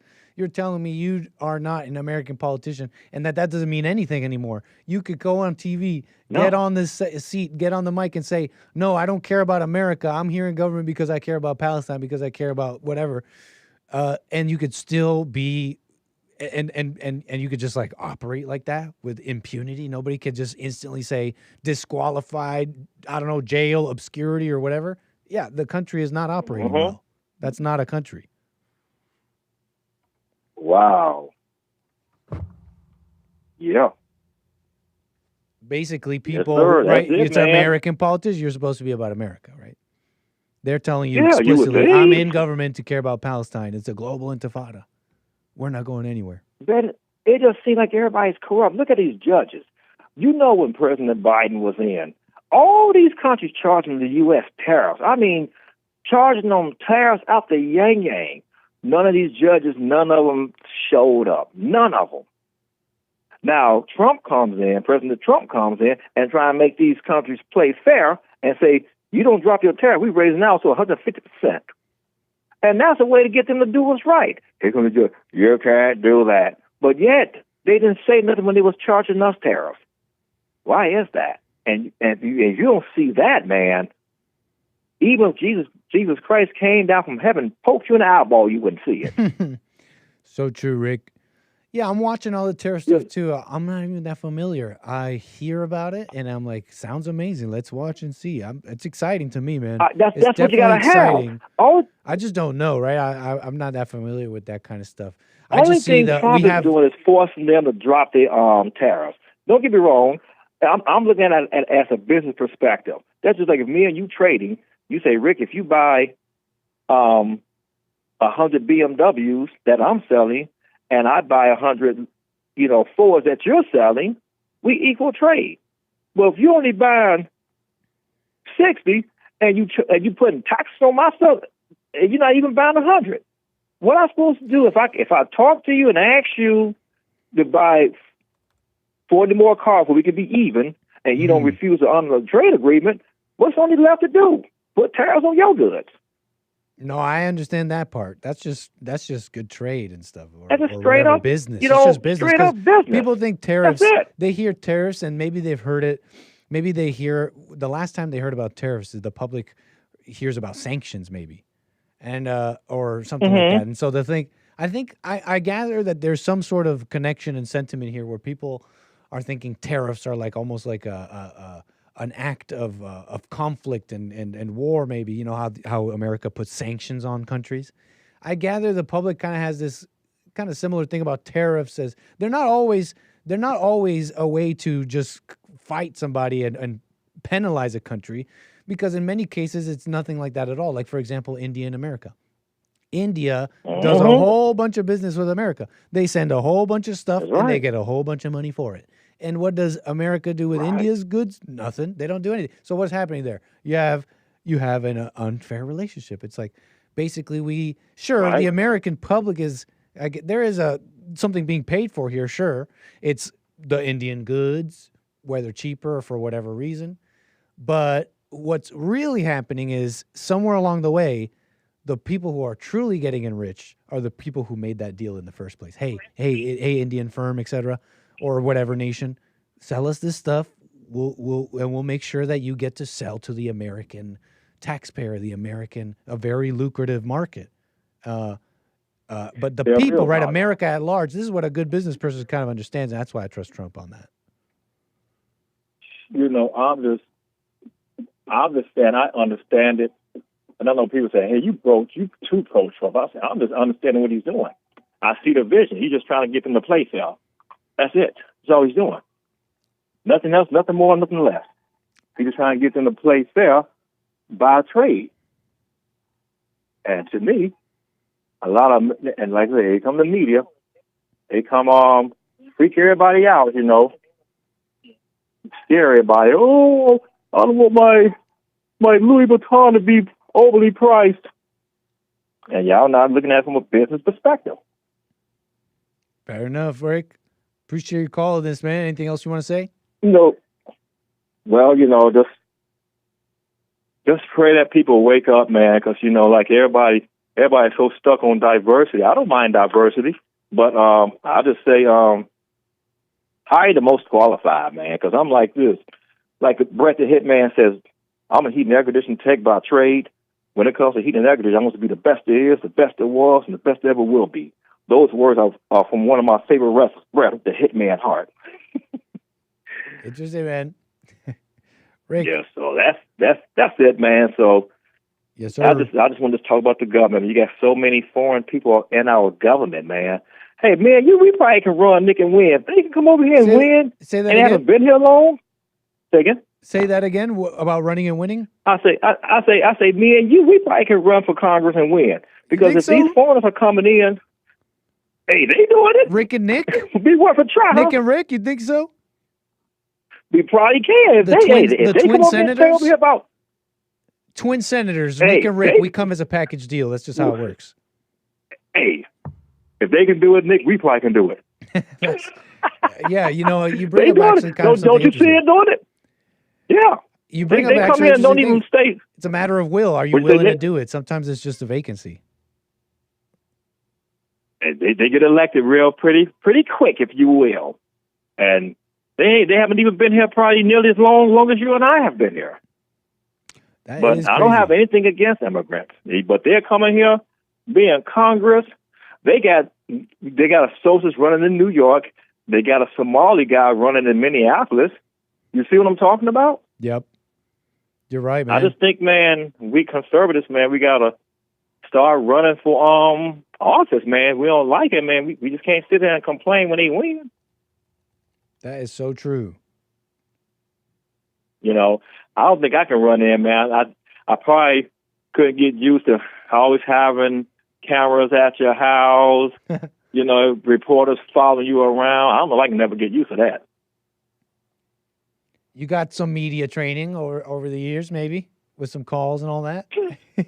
I think you can handle it a little bit. You got a little media training over the years. Man, you know what, Nick? I always say to myself, man, I'm putting 100% tariffs on their goods because they got tariffs on our goods. That's all you need to know. There you go. They will sit there and be like, being political and stuff, man. They know what liberals know what tariffs are. They just don't care. Like I said, they've been having tariffs on our goods for years. None of these judges came and said nothing. You would think they'd come up and say, hey, why these countries have such high tariffs on our goods? Not a peep out of them until Trump tries to make a difference, and here he come and talk about everything's illegal now. I mean, I think they want the country to go bankrupt and broke. Well, I ain't going to hold you up. No, Rick, but well said. Brother. Well said and well fleshed out, Rick. Can you call me again? Yes, sir. I always call. Love your shows, man. I'm supporting all my brothers, man. So you guys take care of, man, and do your thing. And we appreciate it, sir. Be blessed. Yes, sir. Twin senators, Rick and Nick. Yes, sir. One from California, one from Virginia. Okay, talk to y'all later. That's not how that works, but we'll create it. It'll be like an anime thing.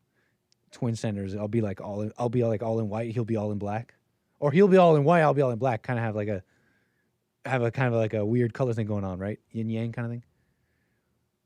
And we'll be like we speak a unison. And like a weird, right? It's like at the same time, so it sounds like almost like a spirit. It's an anime thing. You wouldn't understand. Look. UK. How about we fly to the UK for a moment here? I found this somewhat interesting, specifically because of how I gather this is like the conservative political force over there. How one individual described the following story. You may have heard of some comedian over there in the UK, flying over the UK here.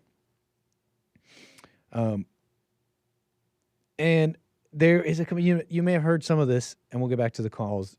Over the years, there's been, over there in the UK, it's been hard to people are getting police knocking on their doors. You've heard over the years of this or that happening over posts and stuff.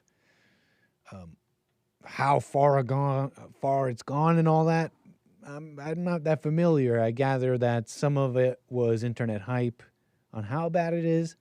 But if you ask some, including me, I think, for some, this is any of this kind of news is already too far. It's a sign that things are far, far gone along in a way you don't understand. The fact that that there was that dog owner who was either arrested or penalized in some way because his dog, right? Didn't he say his dog did like a Hitler salute or something like that?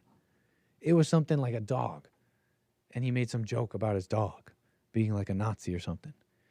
And, there's been stuff since then, and I'm not even that familiar, but let me give you this one from the Times. Comedian Graham Linehan, arrested over trans tweets. 57-year-old TV writer says he's been ordered not to use social media while he has been released on bail after being detained by armed police at Heathrow International. We've flown to Heathrow International a number of times. It's definitely a great little airport. I mean, they have it all in terms of, flying in as a pilot, okay? But, basically that's what happened. He came in on a flight, lands in Heathrow. Imagine that, right? I don't know if this was on the plane or at the terminal. Cops show up, and you're like, hello, I'm a citizen. And then they're like, yes, we know. Also, you wrote things that were illegal on the internet, okay, about trans people. Sir Keir Starmer, Prime Minister of the UK, doing a little bit of like, hey, okay, guys, this is wrong. This is too far. Come on, police. It's time to, only focus on real crimes. He said something like that, right? Sir Keir Starmer told the police to prioritize serious crimes after the comedian Graham Linehan was arrested over gender-critical social media posts. I'm still not familiar with what he wrote. I almost want to know. The Prime Minister made the comments after the Father Ted creator was arrested by 5 armed officers from the Metropolitan Police as he got off a flight on Monday at Heathrow Airport. The case has prompted a public backlash. Nigel Farage, is it Farage? Farage? Can't Barrage the Farage, if I remember. Nigel Farage, warned, and you might be familiar with him. He may have even been interviewed by Jesse. I don't remember. But, I mean, this guy he's a type of politician slash, I'll say he's somebody over there. He's a voice in the UK. I think he was a politician at least. And he's one of those voices that gets called like racist and right wing, etc. Now, I'm sure you're familiar. A whole bunch of people get called that, and they're not really that. They're still pretty weak. So, whatever.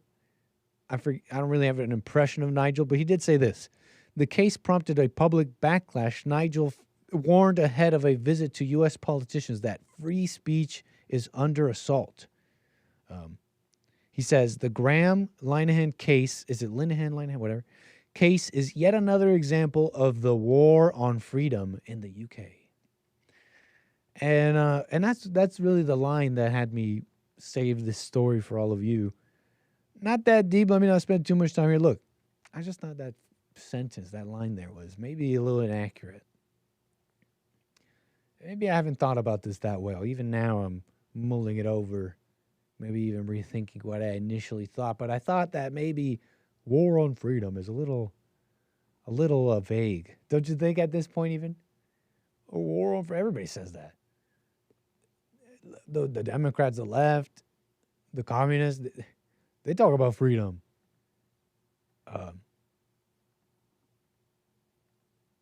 This is a war on. This is how I see it. Maybe more. What's more accurate to say? I think war on the British, war on white people. I think it's more. Put it like, because this is how I'm seeing it. Put it like this: they're told, you have to. Why are they? Like why are they censored and all that? Why are they saying? Why did they have to come up with these laws and start saying, "Hey, you can't say this stuff"? And they're being specific too. Yeah, I don't know that much about the UK, but kind of like in America, I wonder. There are already laws against like speech that incites violence and stuff like that, right?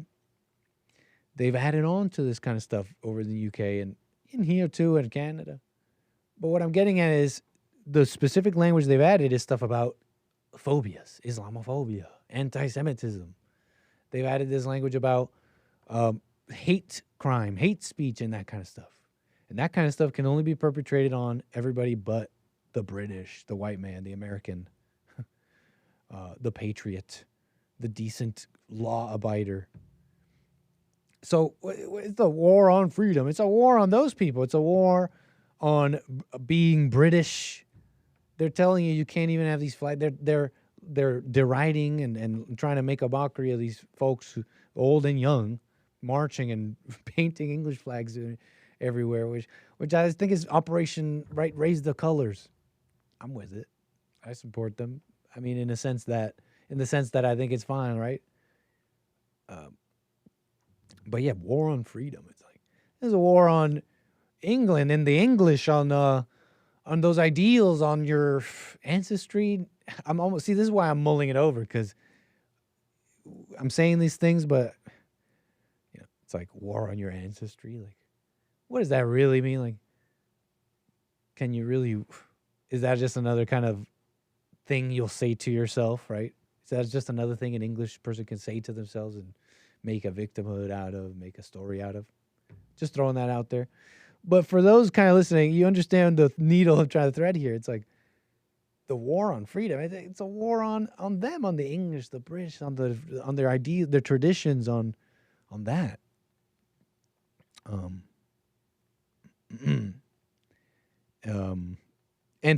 again, let me express this further.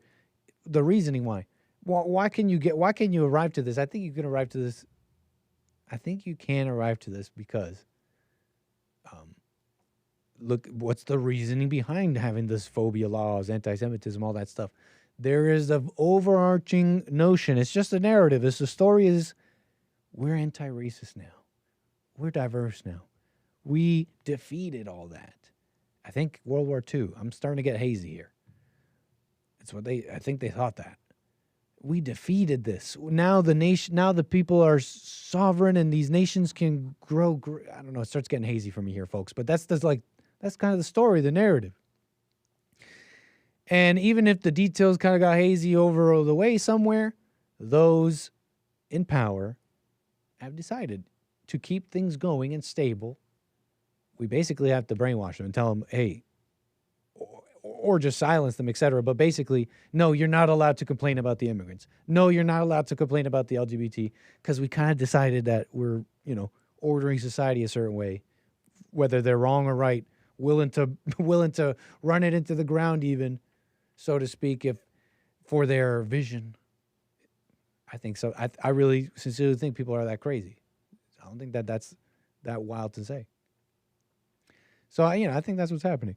And so that's why you can say it's a war on the whites, on the war on the English, the British, the ideals, the traditions, because you have to destroy all that to bring in this so-called stability. And that might even be the folly of the so-called experts thinking they know, because it doesn't seem to be working.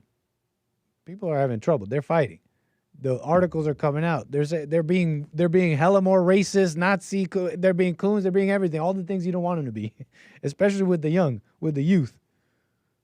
So I don't know. Oops, ew. I'm saying I don't know. So yeah, that's kind of what I was thinking about that. The UK there, wishing them well and all that. What a mess. We got callers, though. I appreciate y'all holding. Thank you for that. Alex, first-time caller out of Texas. Very cool. On the air. Go ahead. What up, Nick? Hey. How you doing, Alex? Appreciate it. Hey, you were covering what I was talking about earlier about the archetypes. You started talking about my call with Hake. That was you calling. You were calling Hank about the archetypes of Jung and the demons? Yeah. What's up? Shout out. Hey, I was more so using that to categorize, like when you guys talk about demons, it might not be accessible to people outside of religion. But that wasn't even the point I was trying to make. May I have a question before you move on? I want to ask you about that, though. The question that arose when you were doing that, why would you want to, what did you say? You said it might not be what? Palatable to people? Well, if you use terms like when Jesse says the Father and demons and stuff, It's not that people are closed off to what he's saying. It's that categorizing that way doesn't make sense to people who are atheists or not religious. Like, that's all I was trying to say. Why are you worried about making sure your words, are understood by? Why are you worried about that? Why are you worried about how someone might receive a certain word? I'm not worried about how others receive it. More so, it was in the case of myself, when I first heard Jesse's message, I couldn't interpret it properly because I didn't view God in like those kinds of terms. I viewed it, in more so like words that I'm common with, which would be like, intelligent design, an archetype, or not an archetype, an architect in this case, things of that nature. So like when I was hearing Jesse's message, it wasn't that I'm opposed to it at all. It's just simply like since people grow up with different kinds of vocabulary, they might not understand what Jesse's trying to say. So in my case, that's like how it happened. I really don't care what. Yeah, and I'm taking that in. It sounds like you're taking in the message. I'm interested. You said those words.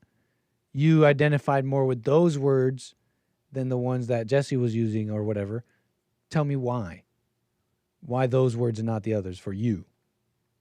It just because my background came more so from like a science background. I know more people grow up with like religious, terms being what they're indoctrinated with. My dogma that I grew up with was science. So, I categorize science the same way as religion, and in thinking that they're both ideologies and they're both, flawed by, what they are. And science is even worse in that, it's able to just say that it's right. And then, if you don't agree with it, there's a problem. So like, just as far as my vocabulary goes, some of these terms made more sense when I viewed them as like, oh, okay, let's say the universe is a simulation. I can interpret Jesse's message better when I view him talking about God, like I see it as like a programmer or something like that, or the entity that, made the universe or created everything. I just like, for myself, like I hadn't, my whole life, I never really categorized it as God. I viewed it more so as like, that kind of programmer or initial architect of the universe. But anyways, it's the same message. Yeah, and this is what I'm getting at. This is why I even asked you, what is it about you that, flow, vibe more with those words? And you're telling me it was informed by, basically by your, experiences, etc. But everything but like, true reasoning or truth itself, right? Right. And I think we all operate like that, but this is why it was interesting to me, and what I was getting at. It seemed like, right, the language. This is what I mean by why are you worried? Why I would even ask you that. Why are you worried about how someone will receive it? How to tailor it for them? Because it would inform me as a listener that the person saying that is more interested in that as opposed to the truth itself. They're more interested in right. That's just how I take it as a listener. In how do I tailor this? How are people going to receive it? And why? Why? Because of what you went through, because of maybe how your parents were. You see, isn't that funny? I found that interesting that that's how people operate as opposed to what they think they're operating in. Objective. I'm such an objective person. No, you're a person informed by like your past traumas and whatever you were kind of held on to. And so you vibed more with these words that were not religious. And by the way, I really liked what you said, by the way. I loved what you said. It was so true about Christianity and religion and how Jesus might look upon the Christians today worshiping Jesus. What a insanity. He might. Oh yeah. Right? No, I really liked what you said. That. So yeah. That's what I was thinking about your Yeah, well, I viewed it that way even before I found, Jesse's messaging, but more so I was, that was just a tangent of the point I was trying to make to Hake, in that the practice of being present and how you get to the present moment, because I know Jesse's probably been able to elaborate with you guys more about the single-mindedness of God's nature. I've always existed in that double-minded state where you're constantly in a conversation with the world and your ego. And in reality, there is no duality. Like that's where you get mixed up, is identifying with the duality. When really, when you can become present, it's like becoming truly single-minded. Fascinating, man. Fascinating, man. Yep. That's something I get about that. About that moment when it becomes clear. You stop with the questions and stop with the back and forth. Yeah, it's taken a while, bro, and I feel like I kind of get why Jesse's been trying to lay you up as someone who might be close to the truth. Like I can understand it when I hear you reasoning on air. It sounds like you're on the path as well. Like you're on the correct path, which the path is mainly not being on a path and getting rid of the idea that there's a path at all or there's some kind of ideology or something. Interesting, man. I appreciate your support, and that's how I see all the guys here. And Jesse asked us to be, he asked me, right? Yeah, I imagine it's the same around, but he asked me to just, be honest and just try and don't put out like lies, and, right? Verify your information, and besides that, is do a show, be honest. So I see all the guys here the same way. Man, I appreciate your support on that. That's all I'm saying with that. I'm saying I appreciate your support, Alex. Dude, congrats, man, on what you guys are doing. It's like sometimes I identify with people's ideologies, and like maybe currently I'm identifying with Jesse's too much, but I think he's right. I think he's right, man. Yeah, man. Let it go one ear out the other. You might find out he's right about. He's freaking right. Yeah. And then you don't have to have an identity with it. You can even say the exact same words, but you'll know, wow, I see it for myself. This is just true. And you can even say the exact same words, and nobody can say to you, hey, you Jesse Thumper. You'll know inside, I'm saying this because I believe it. It's true. I can see it for myself. Sir, right. Anything else you want to say? No, I think I'm good. I'll probably, try and touch base with Jesse's show and talk to him. I've only talked to him once, but I probably need to talk to him again. I just, his show's early, and I wake up and listen to it, but it's just early, and I'm not in conversational that early in the morning Texas. What? It's like 8 a.m. by the time the show starts for you? Yeah. That's practically a whole work day. Yeah, I know, but my life schedule is super relaxed, so But all right, man. Alex, I appreciate your call, man. Call me again. Yeah, good luck with your stuff. See you, man. Take care. Nice.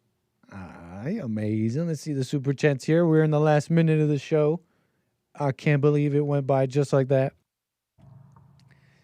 We've had some amazing calls, topics, super chats. I want to make sure we get to all of them. Birdie Bound Brian with the generosity coming in strong with the super chat. Appreciate that, man. Triple B. Some say super satanic, but not Birdie Bound Brian. He takes that 6 and flips it upside down. It's a 9 now. Anyways, thank you, Birdie Bound Brian, all my Rumble viewers, my lovely super chatters, all those coffees. We read all of your coffees, Eric, Angband, and others. Hey, Jermaine, did we get to you? She claims to be teachable. Oh, yeah, that was great, man. We definitely got to that. Jermaine and all of the supporters, buymeacoffee.com/anchorbaby. And Jaden, call us back and let us know how'd it go, if it went. No biggie. All right, folks, that is truly it. That's it. The super chats, the calls. We squeeze every drop out of that show. I got to go for now. No Punchy TV later. More Anchor Baby tomorrow. Bible Thumper Thursday, The Hake Report, and beyond. Take care, folks. For real now. Bye.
The views, information, thoughts, and opinions expressed during this show are the individual's own and do not represent the views, thoughts, and opinions of the JLP Network or Bond. Their appearance on the program does not imply an endorsement of them or any entity they represent. The material and information presented here is for general information purposes only. The JLP Network and Bond name and all forms and abbreviations are the property of its owner, and its use does not imply endorsement of or opposition to any specific organization, product, or service.